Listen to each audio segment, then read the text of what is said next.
afternoon, good evening to all the listeners of Eco TV International, wherever you might be listening to us from. This is LAMIN MANNEH again. Today I'm doing just a very short special program because I missed the normal program of the day.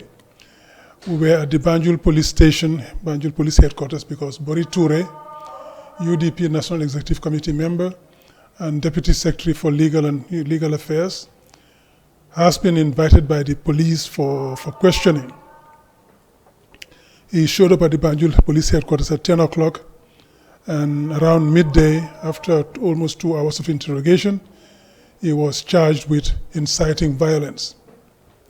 Inciting violence, according to them, because he made a statement at a meeting held in Jambur last weekend, where he said that the federal government decides to resort to violence, then they will find violence in front, they will be confronted with violence. We don't want any violence, we want peace. But if they decide to go rogue, then we will go rogue with them. If they decide to go violent, we will have no choice but to become violent with them, which is normal. Who would want to stand there and get maltreated and harassed and beaten up just because somebody feels like it? That was during the days of autocracy. That was during the Jammeh dictatorship.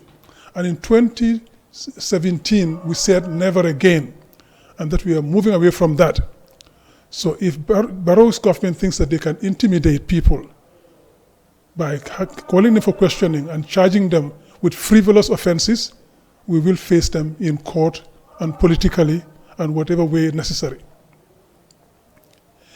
We had here Demba Sabali go on air in the presence of Adama Barrow and his cabinet and the entire NPP leadership. He said that if they need to spill blood in this country to keep Barrow in power, they will do that. They will spill blood. That is not inciting violence. That is threatening violence. And threatening violence is an aggravating circumstance. That is worse than inciting violence. But nobody as much as called him or cautioned him. They didn't even caution him or call him for questioning. Yet he threatened violence. He didn't incite violence. They accused BORRY of inciting violence, which is not true. And that will be fought in court. That charge will be fought in court. And political and by any other means within the ambit of the law. We are law-abiding people in UDP. But it takes two to tango. We abide by the law, but NPP and its surrogates in the police force must also abide by the law. We are all supposed to be equal before the law. There cannot be a set of Gambians who are above the law and another set who are below, who will be treated anyhow. Why didn't the Gambia police force think of inviting Demba Sabali for questioning when he said that they will spill blood to keep Barrow in power? Why is Demba Sabali special? Why is he considered above the law? Ahmad Bass said they will do anything, and he meant anything, to keep Barrow in power. Anything means anything within the law and without. Why did nobody call him for questioning? Why did nobody caution him? Why was he never charged? Sidi Njai did the same thing here. Nobody charged them, nobody called them, nobody cautioned them. But BORRY is saying that if they want violence, they will be faced with violence. If they want peace, they will be faced with peace. And that nobody's mom is better than anybody else's mom. All moms are the same. That's translated from our local language, Mbuama. And that is the truth. All the moms are equally loved and equally cherished and equal before their children. Who thinks that his mom is better than anybody else's mom? That is the truth. He didn't say anything wrong when he said that.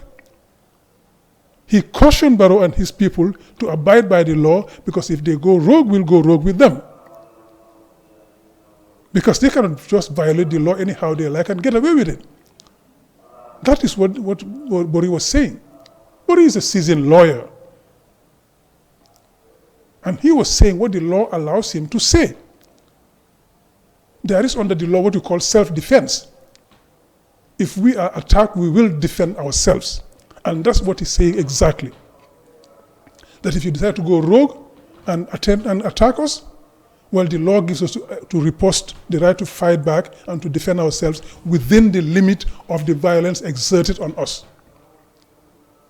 If you hit us with a club, we are entitled to hit you back with a club. If you attack us with a knife or a cutlass, we are entitled to do the same. That is self-defense under the law. If you come and attack us with firearms, and if we have firearms, the law allows us to do the same, to riposte, to counterattack within the limits of the violence exerted on us. And that is what BORRY is saying. If you go rogue, we'll go rogue. But we'd rather not. We'd rather do it in a peaceful way. Let's be peaceful. Let's do the things under the law, within the framework of the law, and within the ambit of the law. That's what he was saying. What is wrong with that? How can you call that inciting violence? That is telling Barrow and his government, obey the law. Obey the law, let us all obey the law and do the right thing. That's what he was saying. But Demba Sabally, on the other hand, promised and threatened to spill blood to keep Barrow in power.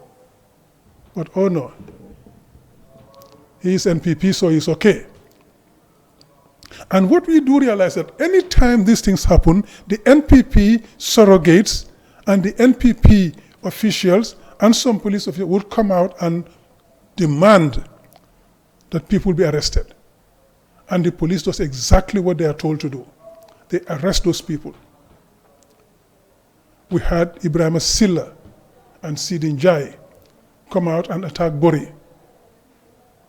Subsequently, the police arrested him, because the call for questioning is tantamount to arresting him because they have charged him. Simply because the NPP surrogates who substitute themselves for the law enforcement officers require the police to do that, and they do it.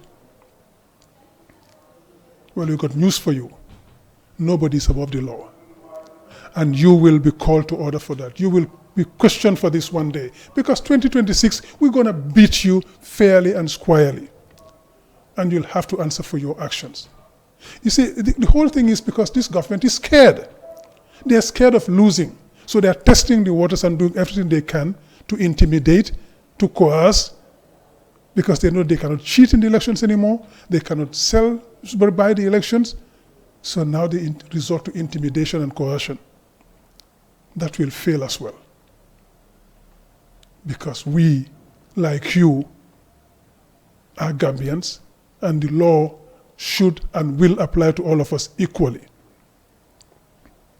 We will test this case in court. We will do what is required at a political standpoint, from a political level. And the Gambians are not dupe. They see what is happening, and they will sanction you in 2026 for the elections. And we will make sure that happens, because we will fight you on the political front, on the legal front, and any other front you choose.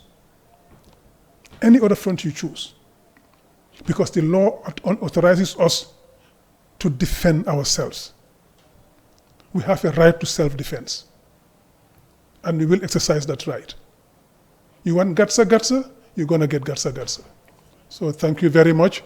I needed to say this for the Gambians to hear it, and we will be following the BORRY case, and we will be doing what is necessary to make sure that our colleague stays away from the prison cells of Barrow and his surrogates.